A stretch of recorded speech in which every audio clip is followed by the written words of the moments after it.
historical niryo jambo bose barimo gukoresha bashaka kuvuga amasezerano y'amahoro yasinywe hagati y'u Rwanda na Repubulika ya Demokarasi ya Kongo. Barashaka kuvuga ko ari amasezerano y'amateka kubera ko guhera ku itariki ya 27 y'ukwezi kwa gatandatu mu mwaka wa 2025 abatuye isi bazajya bavuga ko ari amasezerano yasinywe agamije gusoza intambara mu burasirazuba bwa Repubulika ya Demokarasi ya Kongo. Ari kumwe na Vice President J.D. Vance, umunyamabanga wa leta Marco Rubio, hamwe na Minisitiri w'Ububanyi n'Amahanga w'u Rwanda Olivier Nduhungirehe na Minisitiri w'Ububanyi n'Amahanga wa Repubulika ya Demokarasi ya Kongo Kayikwamba Wagner bari mu biro bye Bureau Oval. President Donald Trump yavuze ko aya masezerano y'amahoro ari intsinzi idasanzwe. Ati ibi ni intambwe ikomeye cyane, gusa yongeraho ati mugomba kubahiriza ibyo musinye kuko iyo bitubahirijwe biba bibi cyane. Donald Trump yabivuze mbere yuko ashyira umukono kuri aya masezerano y'amahoro yaramaze gusinywa n'izi ntumwa z'u Rwanda na Repubulika ya Demokarasi ya Kongo. Ba Minisitiri w'Ububanyi n'Amahanga w'u Rwanda no Repubulika ya Demokarasi ya Kongo basinye amasezerano muri Minisiteri y'Ububanyi n'Amahanga. Muri iki kiganiro tugiye kubagezaho imbwirwaruhame zavuzwe na buri wese mu bagize uruhare muri aya masezerano, no kuvuga Minisitiri w'Ububanyi n'Amahanga w'u Rwanda Ambassadeur Olivier Nduhungirehe, Minisitiri w'Ububanyi n'Amahanga wa Repubulika ya Demokarasi ya Kongo Madame Kayikwamba Wagner, Minisitiri w'Ububanyi n'Amahanga wa Leta Zunze Ubumwe za Amerika Marco Rubio, ndetse na Donald Trump. Ni amasezerano yasinywe muri Minisiteri y'Ububanyi n'Amahanga ya Leta Zunze Ubumwe za Amerika. Uruhande rw'u Rwanda rwari ruhagarariwe na Minisitiri w'Ububanyi n'Amahanga Olivier Nduhungirehe, mu gihe Repubulika ya Demokarasi ya Kongo yari ihagarariwe na mugenzi we Therese Kayikwamba Wagner. Ni umuhango kandi wayobowe n'umunyamabanga wa Leta Zunze Ubumwe za Amerika ushinzwe ububanyi n'amahanga Marco Rubio. Umujyanama wa Donald Trump mu bibazo bya Afurika Masad Boulos wagize uruhare mu biganiro byagejeje kuri aya masezerano yavuze ko ari amasezerano y'amateka kandi ko bitari gushoboka ko agerwaho bitagizwemo uruhare na President Donald Trump.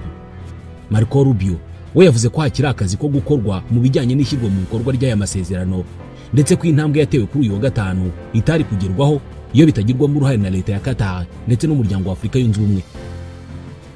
Minisitiri Nduhungirehe we yavuze ko amasezerano yasinywe ashingiye ku biganiro byagizwemo uruhare n'abahuza ku ruhande rwa Afurika, by'umwihariko Perezida wa Togo Faure Nyasimbe. Nyuma yo gusinya aya masezerano, dore ijambo ryose Bwana Nduhungirehe yavuze. Yagize ati ishingiro ry'aya masezerano ni icyemezo cyo gushyiraho uburyo buhoraho bwo guhuza ibikorwa by'umutekano hagati ya Repubulika ya Demokarasi ya Kongo n'u Rwanda. Ikintu cya mbere kigomba gukorwa ni ugutangiza gahunda y'ibikorwa bigamije guhashya umutwe wa FDLR, bikajyana n'uko u Rwanda ruzakuraho ingamba zarwo z'ubwirinzi. Ibi bishingiye ku byemerejwe hano ko nta na rimwe hazongera kubaho inkunga yaba y'ibitekerezo cyangwa se ingabo ku mutwe wa FDLR n'indi mitwe. Ibyo nibyo shingiro ry'amahoro n'umutekano mu karere kacu. FDLR ntabwo ari umutwe usanzwe, ni abasigaye mu ngabo zakoze jenoside yakorewe abatutsi mu 1994 aho abantu miliyoni bishwe. Binyuze muri aya masezerano twiyemeje kandi gufasha mu gusubiza impunzi mu bihugu byombi dufatanyije na HCR, ishami ry'umuryango w'abibumbye ryita ku mpunzi. Gushyiraho uburyo butuma impunzi zishobora gutaha mu mutekano n'icyubahiro ni ingenzi cyane kugira ngo habeho amahoro arambye.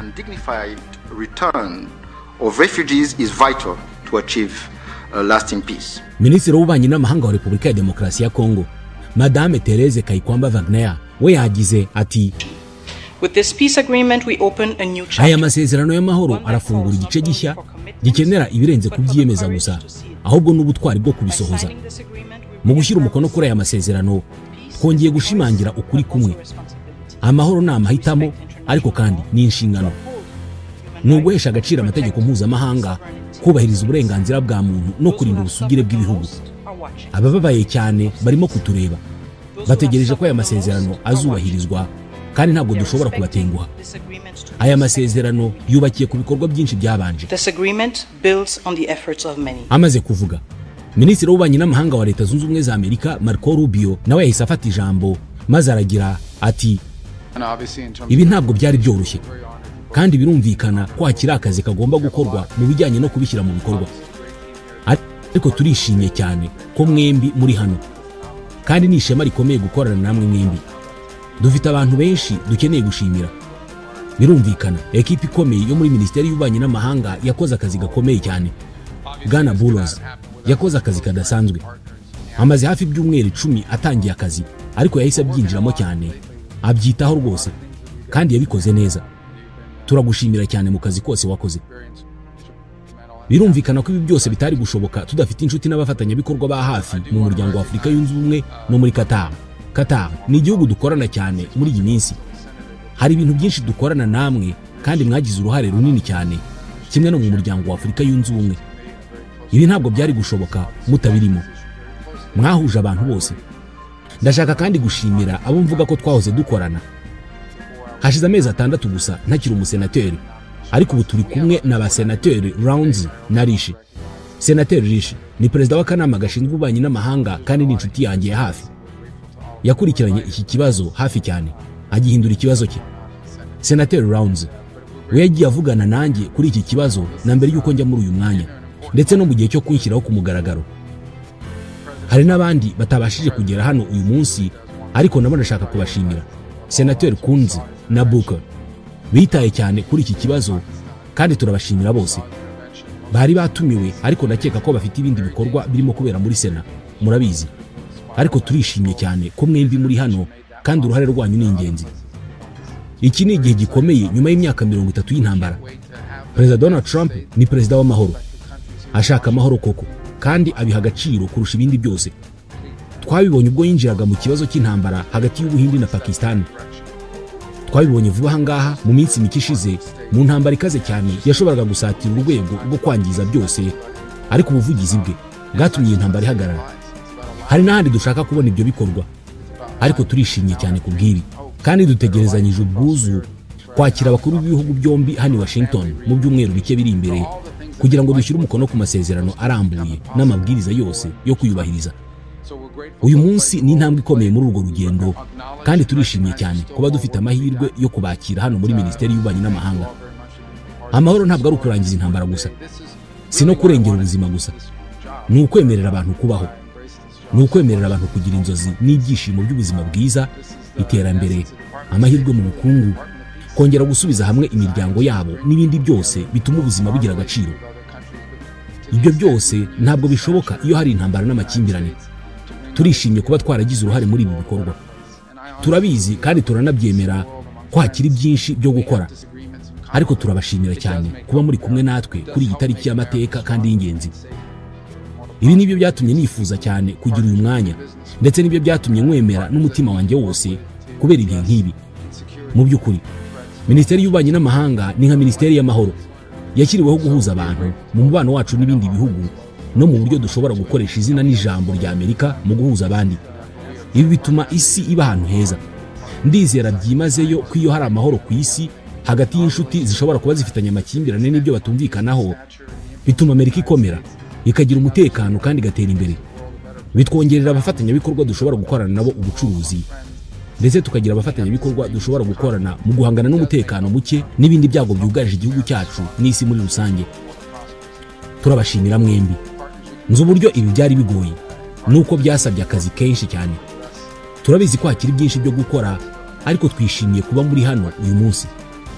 Turishimye cyane kubw'ibi bikorwa. Ndongera gushimira buri wese hano mu ishami ryacu rishinzwe Afurika n'abo muri Minisiteri y'Ububanyi n'Amahanga. Nanone ndashimira umukozi wacu udasanzwe Bwana Boulos.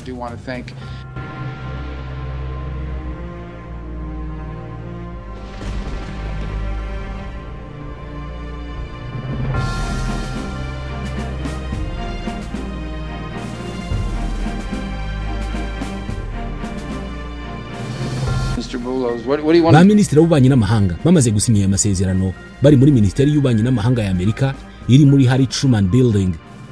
Bahise bajya muri White House, muri Bureau Oval, mu biro bya Perezida Donald Trump, aho yabakiriye, maze nawe aravuga ati, So we're here today to celebrate a glorious triumph, and that's what it is, for the cause of peace.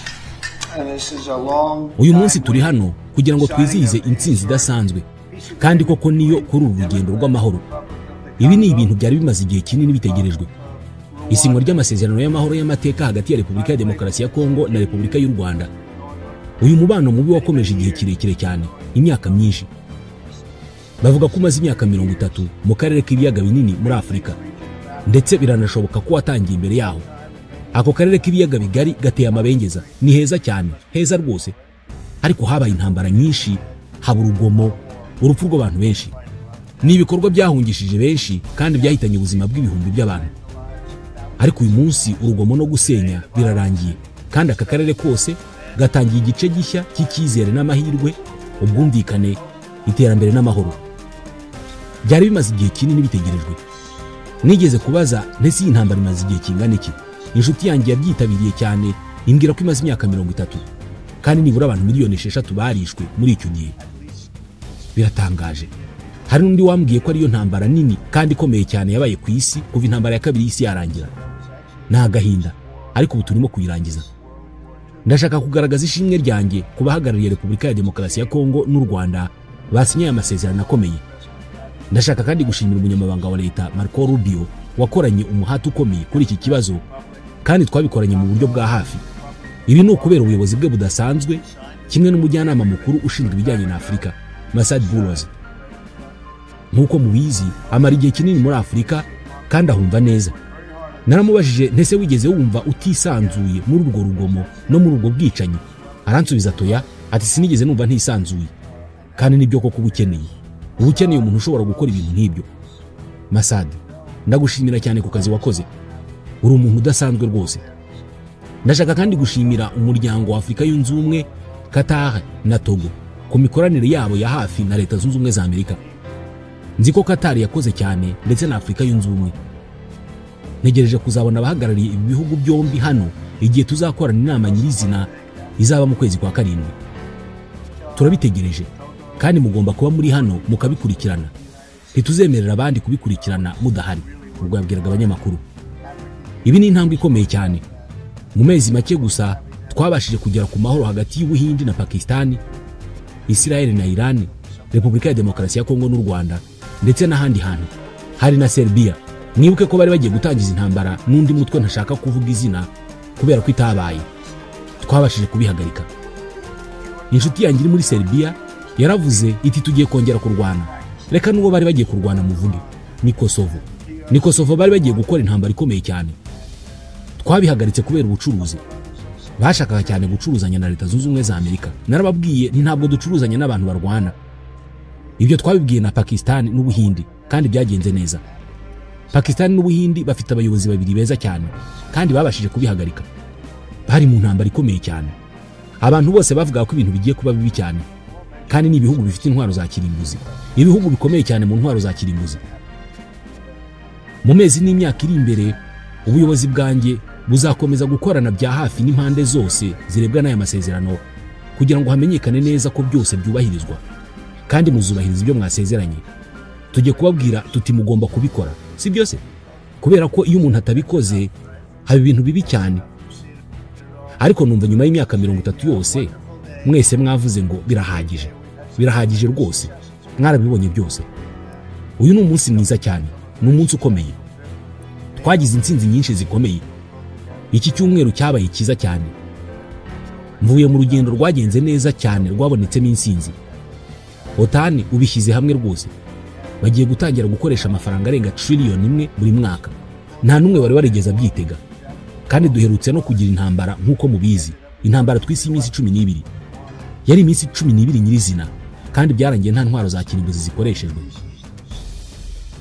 Ibyo nibyo twashakaga. Ibigo bitatu byatunganyaga nucleaire twarabisenye rwose. Nta ntwaro za kirimbuzi zisigaye. Kandi turizera ko ubu igihe cyo gukira cyatangiye. Cyari cyumweru gitangaje cyane. Ibi nibyo nari niteze. Byari byateguye mu byumweru bishize, kandi nari mbitegereje cyane. Niba twarashoboye gukora ibi, tuzakora n'ibindi kubera ko dufite ubushobozi. Dushobora gutuma abantu bagira amahoro. Ntekereza ko tunashoboye gukora intambara kurusha abandi bose, ariko ntabwo tubishaka. Dufite igisirikare gikomeye kurusha ibindi ku isi. Ibyo byagaragaye muri Iran. Abapilote bacu bakoze urugendo rw'amasaha 36. Mutekereze ibyo. Bakubise ku ntego ingana n'aya meza cyangwa se n'igice cyayo, baturutse ku butumburuke bwa metero 52,000 mu ijoro ririmo umwijima udafite ukwezi. Nta kwezi kwari guhari. Bashakaga ko biba bityo. Murabyumva? Buri misile yakubise neza hagati ku ntego ingana n'igice cy'aya meza. Ntabwo dushaka kubivugaho cyane iyo bigeze kuri misile, ariko nibyo byabaye. Bakubise hagati neza, baturutse hejuru cyane, bagenda ku muvuduko ukomeye cyane. Biratangaje. Nta wundi ufite intwaro nk'izo ngizo. nta wundi wabishobora. Rero byari ibyumweru bishyushye kandi by'insinzi nyinshi. Byongeye ubukungu bwacu burimo kugenda neza cyane, burimo gukora amateka hamwe n'ibindi bintu byinshi byiza birimo kuba. Ariko uyu munsi ubu turimo kuvuga kuri Kongo n'u Rwanda. Nyuma y'iri jambo rya Perezida Trump yahise asinya ku masezerano yari amaze gusinywa na ba minisitiri b'ububanyi n'amahanga b'ibihugu byombi, ubundi bafata ifoto y'urwibutso.